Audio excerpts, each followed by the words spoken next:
Olá, seja bem-vindo ao podcast AF Endocrino Papers. Aqui lhe mostramos como se manter atualizado em endocrinologia, mesmo que você tenha pouco tempo para estudar. Eu sou Ícaro Sampaio. Eu sou Luciano Albuquerque. Eu sou Érico Trovão. E o tema hoje é esteatose hepática e diabetes.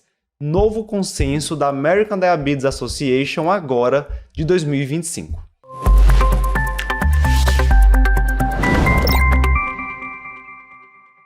Bem, pessoal, agora no finalzinho de maio de 2025, a American Diabetes Association divulgou um consenso falando sobre o rastreamento e os cuidados com a doença hepática esteatótica associada à disfunção metabólica em pacientes com diabetes mellitus tipo 2.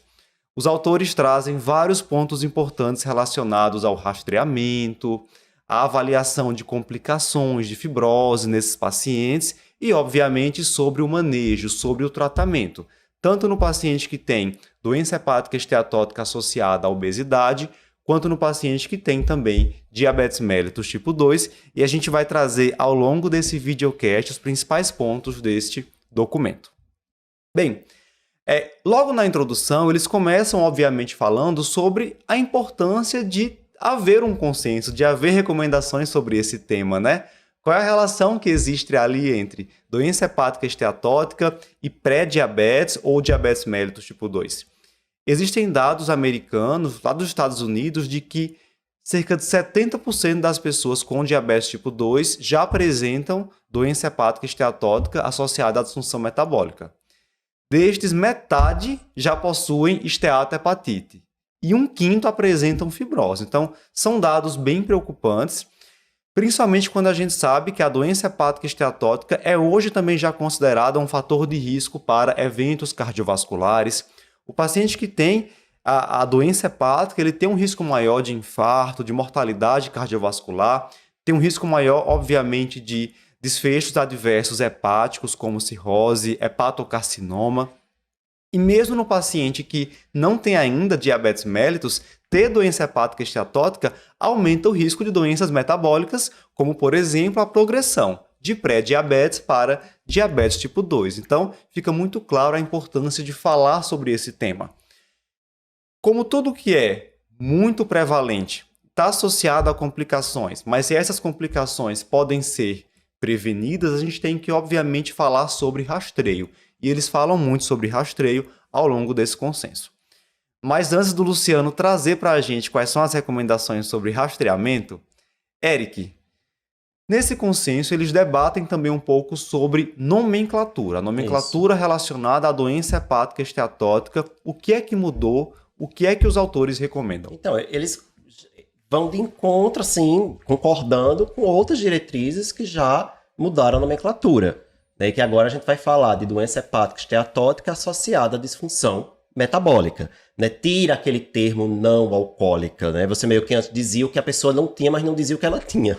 Né? Agora não, agora a gente está dizendo que a causa está associada à resistência insulínica, ao excesso de peso. Né? Realmente é uma disfunção metabólica que esse paciente vai ter. E, obviamente, se o paciente tem diabetes tipo 2, ele tem tudo para ter, né? É um risco bem mais aumentado, como você citou, para ter essa doença. E aí, como é que eles classificam? Se o paciente tem esteatose hepática associada a pelo menos um fator de risco cardiometabólico, ele entraria nessa definição. Que fator de risco? Então, diabetes ou pré-diabetes, obesidade ou sobrepeso, aumento da cintura abdominal, então mesmo que tenha um IMC normal, mas tem uma obesidade visceral, um acúmulo de gordura visceral, entraria também como fator aí de risco para você chamar de doença associada à disfunção metabólica, doença hepática esteatótica associada à disfunção metabólica.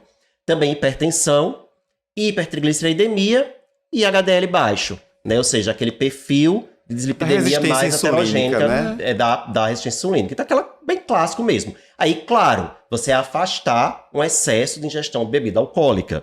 Faz parte. Então, ele coloca que um homem que ingere menos de 30 gramas de álcool por dia, ou uma mulher que ingere menos de 20 gramas, ou que não ingere nada, né, seria um critério para você chamar de doença hepática esteatótica associada à disfunção metabólica. E ele fala ainda de um termo que seria a doença hepática esteatótica associada à disfunção metabólica com aumento da ingestão de álcool, né, que seria quase como se fosse uma doença mista, que seria quando a ingestão de álcool na mulher está entre 20 e 50 e no homem entre 30 e 60 gramas. Acima dessa ingestão, você já vai ter que pensar como uma doença realmente de etiologia alcoólica, tá? Certo. O outro termo que mudou foi o de esteatohepatite, que antes a sigla era NASH, e agora a gente está tendo que mudar, trocando o N por um M, porque o M é de metabólico e o N era de não alcoólico, certo, né? Então agora é o MASH, tá? E aí um termo que eles colocam também nesse consenso é do MASH de alto risco, que é quando o paciente ele já tem a fibrose lá no grau F2. Lembrando que a fibrose pode ser F1, F2, F3, F4. F4 já seria cirrose. Se o paciente já tiver F2, já é um paciente de alto risco para progressão para cirrose, para complicações hepáticas, tá? Então ele já coloca o MASH e o MASH de alto risco, que é aquele que tem F2, tá? Então é a nomenclatura que ele traz pra gente, sem esquecer que no final, esteatose hepática é um grande guarda-chuva, né? Porque essa esteatose hepática pode ser pela disfunção metabólica, que é o que a gente está falando aqui, mas pode ser pelo álcool, pode ser por hepatite B, pode ser por outra, droga, glicocorticoide, pode ter outra causa. Então, sempre é importante também a gente ter esse cuidado de fazer o diagnóstico diferencial. Perfeito. Luciano, tudo isso que a gente falou até agora é para entregar realmente a bola para você, né? Tá. Falar sobre a triagem. Quando e como realizar essa triagem para doença hepática esteatótica em pacientes com diabetes tipo 2 ou pré-diabetes, de acordo com esse novo consenso ADA 2025. Nesse contexto aí, a SBD, a gente tinha uma polêmica aqui contextualizando, né? A gente teve 2 diretrizes sobre o tema, aí teve uma diretriz publicada pela ABES-USBEM e teve uma diretriz publicada pela ADA. E a gente tinha uma diferença entre as duas. A ABESO mandava fazer ultrassonografia como exame de triagem, né? Fazia o exame de imagem para confirmar que tinha esteatose, enquanto a diretriz da SBD ela tirava o exame de imagem, ela não fazia rastreio com o exame de imagem. Ela já partia para o FIB4, para um score que indica a ausência de risco de fibrose avançada, né? Acho que o conceito principal do FIB4 é esse, é onde ele mais se aplica. Então, assim, você já partia direto para o score, porque você já assume que o contexto de diabetes mais um outro fator de risco ali dentro daqueles conceitos de síndrome metabólica, cifosia abdominal aumentada, você já provavelmente teria esteatose ali, você não precisaria fazer a imagem, e além do ônus, né, de você ter que disponibilizar ultrassom para todo mundo. E a diretriz da ADA segue essa linha que a SBD já tinha proposto, né? Obviamente a SBD estava ali mais em contato com o pessoal de diabetes, e ela bota isso, que no contexto de diabetes ou pré-diabetes, a gente usa o FIB4 como uma ferramenta de triagem. O FIB4 é um score, como o nome está dizendo, para fibrose. E ele usa como parâmetro, os 4 parâmetros do FIB4, são as transaminases, o TGO, o TGP, a idade e o nível de plaqueta, né? Então, a plaqueta, a gente lembra, quanto menor a plaqueta nesse perfil de risco, maior a chance de ter fibrose, tá? E ele serviria como uma triagem para risco de fibrose avançada. O ponto de corte do FIB4, assim, na maioria dos casos, é 1.3, né? Lembrando que 1 mais 3 é 4, né? O FIB4. Aí o 1,3 para baixo, você afastaria o risco de fibrose. O 1,3 para cima, aí você teria esse risco de fibrose. É o que eles chamam de risco intermediário, tá? E o 2,65 seria um ponto de corte para alto risco, que aí varia em relação ao paciente ter diabetes ou paciente de hepatite C, mas a gente está falando aqui no contexto de paciente com síndrome metabólica, então o 2,65 estaria valendo ali para esse paciente, tá? Seria o alto risco, que também tem uma recomendação um pouco diferente, né? Como é que você faria a triagem? Faria esses exames, então você precisaria de transaminase, precisaria de um hemograma para ver plaqueta e idade do paciente. A partir daí, se você fizer jogar na calculadora, né? Ninguém vai fazer aquele cálculo, tem raiz quadrada e tudo mais, então joga na calculadora, porque é um pouquinho complicado ali, não é tão fácil assim não. Vai na internet tem. Então você super vai... rápido. Aí você faz o cálculo, se der acima do 1.3, ele recomenda uma avaliação de fibrose, né? Que aí você faria a elastografia para fazer a avaliação. Luciano, mas assim, a partir do momento em que a idade é um dos parâmetros utilizados no cálculo, se eu tenho um paciente que é muito jovem ou um paciente já muito idoso, isso não acaba reduzindo a confiabilidade do FIB4 para predizer um risco de fibrose avançada? Exato. Realmente tem interferência clara, né? Mas assim, se tu for parar para pensar, a gente sabe que, como foi colocado já anteriormente, diabetes, pré-diabetes, essa síndrome metabólica é um critério de um avanço mais rápido de inflamação / fibrose, né? Porque assim, predispõe a um avanço mais rápido. Então, mas de uma forma geral, você não espera chegar, mesmo numa síndrome metabólica mais grave, em estágio de fibrose muito avançado, numa idade muito jovem, né? Já seria ali uma coisa para você fugir. Então, quanto maior a idade, maior o risco, obviamente. Mas eles propõem ali, tem um estudo que fez uma avaliação de pacientes com uma idade acima de 60 anos que eles queriam botar um ponto de corte de 2. Tá? É um estudo único, mas não tem assim nenhum dado que realmente referencie para você usar o ponto de corte em 2, ou se seria 1.9, 1.8, isso aí vão precisar de novos estudos, mas provavelmente a gente valorizaria um ponto mais alto, um paciente mais idoso, enquanto que um paciente mais jovem, talvez você cortasse para baixo. Como eles também propõem isso para esse paciente diabético, metabólico, que teria um risco aumentado, né? Tem autor que coloca que esse ponto de corte, ao invés de ficar 1.3, ficasse 1, né? Então, abaixo de 1, você afastava com maior segurança, e até se ele estiver abaixo de 1 e ao longo do acompanhamento subir, você poderia fazer alguma intervenção também, né? Então, é um ponto diferente. Ele até coloca que de entre 1 e 1.3 não estaria errado a gente considerar a elastografia para esse paciente que tem diabetes tipo 2, pensando no paciente com diabetes tipo 2, né? Exato.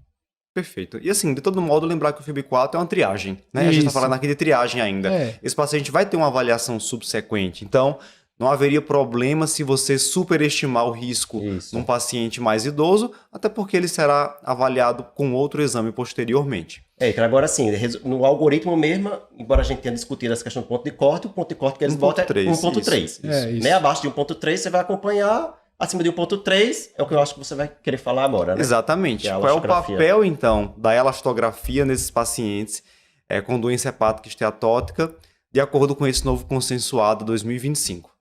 A elastografia é justamente a próxima etapa. Então, o FIB4 ele é uma triagem caracterizada por ter uma alta sensibilidade realmente para a fibrose avançada, mas todo paciente que tem ali um FIB4 maior que 1.3, eu não digo já que esse paciente tem fibrose. Eu passo para a etapa subsequente, que é justamente a realização da elastografia hepática.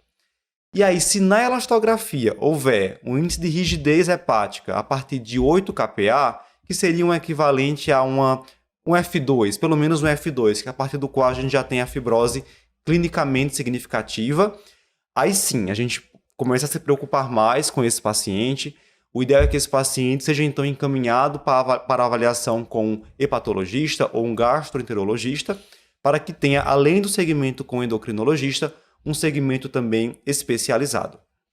Então, a elastografia ela é uma etapa subsequente ao FIB4, que vai ser determinante em relação ao risco desse paciente para esteatohepatite, para cirrose, e determinante em relação à escolha do tratamento e também o segmento com um especialista. Naquele paciente que já tinha uma avaliação inicial com um FIB4 mais elevado, como o Luciano colocou, ele faz a elastografia, mas ele também já tem indicação de cara de ter encaminhamento para o especialista, né? Sim.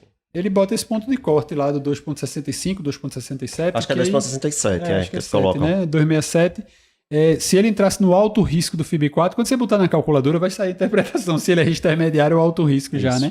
Se ele cair no alto risco, aí nessa diretriz da ADA, considerando que esse paciente diabético síndrome metabólica tem um risco aumentado, ele faculta, né? Ele bota lá um tracejadozinho que você poderia passar direto sem ter elastografia, considerando que a elastografia não é um exame assim que está tão disponível em todos os lugares. Às vezes a gente acha que tem elastografia com certa facilidade, mas não tem, né? Então, existem alguns padrões para poder fazer essa elastografia por ultrassonografia. A diretriz brasileira, fazendo esse paralelo também, ela faculta você fazer elastografia por ressonância magnética, né? Que também seria um método bem assim, aceitável em relação a essa avaliação. A elastografia pode ser por ultrassom, que é o que eles colocam como padrão, ou por ressonância, né? Poderia fazer uma coisa ou outra. Perfeito. Luciano, mas o FIB4 não é o único score citado nesse consenso. Eles falam sobre algum outro score que pode ser utilizado, alguma outra ferramenta para avaliar o risco de fibrose nesse paciente com doença hepática esteatótica, nesse contexto de diabetes ou pré-diabetes, de acordo com o ADA? Então, o ADA trouxe, assim, esse score já era citado em outras diretrizes, é o score ELF, que ele chama, né? Esse é um score quase marca registrada, porque é um kit específico, onde você vai fazer 3 exames, e esses 3 exames vão entrar num cálculo para uma pontuação, e a partir desse cálculo é que você vai dizer se você tem risco ou não de fibrose, correlação com fibrose pelo menos intermediária, né? F2 e F3. Esse Score-ELF, ele envolve 3 exames que não são muito usuais assim, da prática clínica, né? Usuais. Ácido hialurônico, P3NP, né? Propeptídeo do procolágeno tipo 3. É o P1NP que a gente conhece. P1NP, osteoporose, esse é o P3NP. E o TIMP1, né? São exames um pouquinho difíceis. Pode cair em prova, né? Tem que for fazer o prova, inibidor tecidual da metaloproteinase tipo 1. Exato. P3NP e ácido hialurônico. Isso. Onde é que a pessoa vai dançar isso? Não, assim, ele Ou seria... seja, FIB4 e elastografia. Mas ele entraria, inclusive, porque eles falam nessa avaliação em 2 passos, né? Sempre o primeiro passo é o FIB4, né? Então, esse ELF, ele não substituiria o FIB4. Esse ELF, na verdade, ele vai substituir a elastografia. Exatamente. É só lembrar aí que de elastografia, de ELF também, né? Começa lá a mesma coisa do comecinho.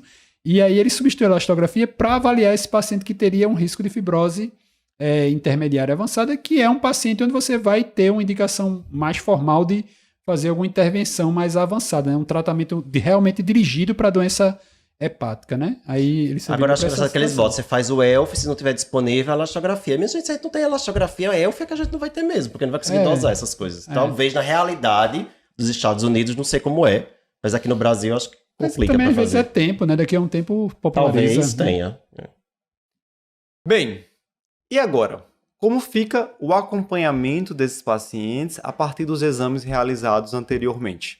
Como tratar, de acordo com esse consenso, o paciente com doença hepática esteatótica que tem obesidade ou que tem diabetes mellitus tipo 2? Como fica a reavaliação do tratamento, que é uma dúvida de muitas pessoas. Se você quiser conferir a versão completa desse videocast, acesse a nossa plataforma do curso de atualização em endocrinologia do AFIA Endocrino Papers. A gente te espera por lá.